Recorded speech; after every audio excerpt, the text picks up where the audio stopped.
네, 안녕하세요. 모두가 행복한 연세병원 병원장 전성아입니다. 오늘은 그 항암제의 효과와 부작용을 이제 함께 나타나신 분의 사례를 좀 들면서 항암제의 부작용을 좀 설명드리려고 해요. 폐암 환자분이시고, 폐암 같은 경우에는 굉장히 돌연변이가 많아서 가장 신약이 많이 나오는 암 종의 하나입니다. 이분도 이제 EGFR이라고 하는 그런 유전자 돌연변이가 있어서 지오트립이라고 하는 아파티닙이라는 약인데요. 이거를 한 4년 정도 쓰셨던 분이세요. 그래서 잘 유지가 되셨던 분이신데, 이런 표적 치료제들의 부작용이 피부 발진 뭐 이런 것들 정도가 있고 뭐 이렇게 심하지는 사실 않은데, 약에 이제 내성이 생기신 거예요. 폐가 굉장히 급속도로 안 좋아지셨던 분입니다. 그래서 지오트립이라는 약이 이제 내성이 생겨서 알림타라고 하는 카보플라틴이라는 세포독성 항암으로 2번을 치료하셨는데 애석하게도 잘 듣지 않았어요. 원래 폐는 검어야 되거든요. 공기는 엑스레이 상에서 보다시피 이렇게 이제 암세포들이 굉장히 퍼져서 거의 이제 숨 쉴 공간이 별로 없으셨던 분이세요. 그래서 사실은 이제 임종을 앞두고 호스피스로 저희 병원에 오셨던 분이세요. 그래서 큰 대학병원에서 이제 더 이상 이제 치료 불가하다고 해서 오셨던 분이십니다.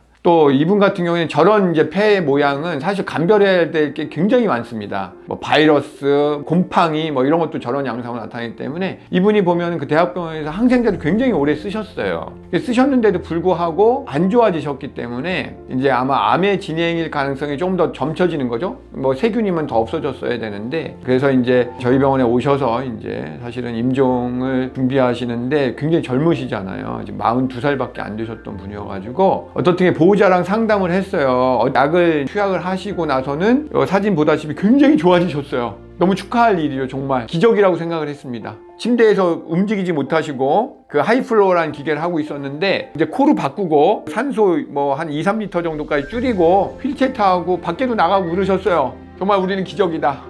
보시면 염증 수치가 굉장히 높으셨었죠, 그죠? 근데 보면은 쭉 떨어집니다. 떨어지다가 제일 좋았던 그 사진을 기반으로 약간 사진이 조금씩 안 좋아지시는 거예요.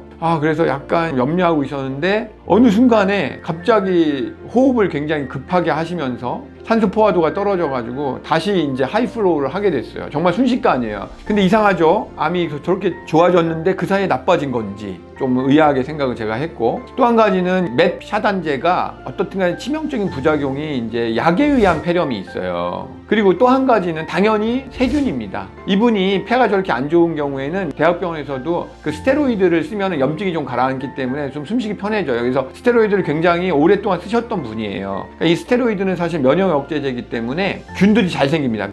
그래서 다시 세균이나 이런 폐포자충이나 곰팡이나 이런 것들이 생긴 게 아닐까라고 한 것도 우리가 원인 중에 하나 둘 수밖에 없어요. 뭐다라고 정확히 단정할 수 없어요. 이거는 뭐 우리가 임상적으로 판단할 수밖에 없는 상황입니다. 어떻게 약에 의한 폐렴을 가능성이 어떻게 조금이라도 있기 때문에 결심을 했어요. 제가 우리가 약에 의한 폐렴을 치료할 때 정말로 호흡 부전이죠. 정말 숨을 못 쉴 정도의 아주 심한 부전이 오면 우리가 스테로이드를 쓰는데 굉장히 고용량을 씁니다. 750mg을 그래서 고용량 요법을 3일 정도 썼어요. 보호자한테 이러이러한 상황을 다 설명하고, 우리 지금 해볼 수 있는 건 다 해보기를 원하셨어요. 보호자분 곰팡이 잡는 약, 폐포 잡는 약도 다 썼어요. 지금은 뭐 하나를 특정해서 할 수 없는 긴박한 상황이었기 때문에. 그런데 어떻게 그 밤은 잘 넘기셨어요. 그리고 또 다음날도 넘기시고 하루하루 좀 넘기셨어요. 이 보시면 지금 염증 수치가 굉장히 올랐다가 다시 떨어지죠. 지금 0점대까지 떨어지셨어요. 그래서 지금은 추정하는 거는 모든 약을 다 썼으니까 뭐 때문에 좋아졌다고 보기는 어렵지만 항암제는 끊었습니다.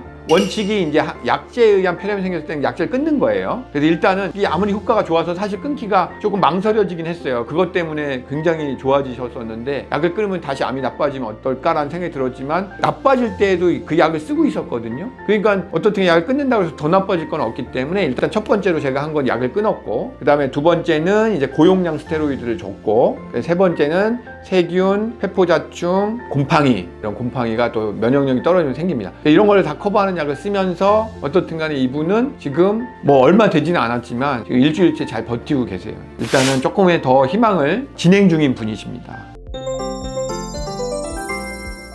오늘 말씀드리는 거는 그 항암제의 효과도 굉장히 봤지만 만약에 그 약에 의한 폐렴을 생기는 그런 부작용에 대해서 좀 말씀드리려고 한 거예요. 그 부작용은 보통 기침, 숨찬 증상 이런 걸로 나타나요. 항암제를 하면서 주의를 줍니다. 그런 증상이 있으면 빨리 오셔서 엑스레이 찍어보고 이런 약에 의한 폐렴 가능성이 있으니까 이렇게 스테로이드 처치를 해야 됩니다는 얘기를 합니다. 혹시 그런 이제 주의를 들으신 분들은 더욱더 귀 기울이셔서 그런 증상이 생기면 바로 내원을 하셔야 됩니다. 이 환자분이 다시 휠체어 타고 돌아다니실 수 있기를 같이 기도해 주시면 감사하겠고, 저도 더 노력을 해서 이미 호스피스를 선언받고 오셨던 분이신데 너무 좋아져서 너무 행복했던 순간이 있으셨었어요. 그래서 다시 그 기쁨을 좀 누리게 해드리고 싶습니다. 그래서 오늘도 이렇게 투병하고 계신 우리 암 환자분들 정말 대단하시고, 저도 더욱더 공부 열심히 하고 그런 걸 이제 실천할 수 있는 의사가 되도록 노력하겠습니다. 항암제 폐독성 이런 거에 대해서 궁금하시거나 그런 게 있으시면 댓글 달아주시면 설명드리도록 하겠습니다. 감사합니다.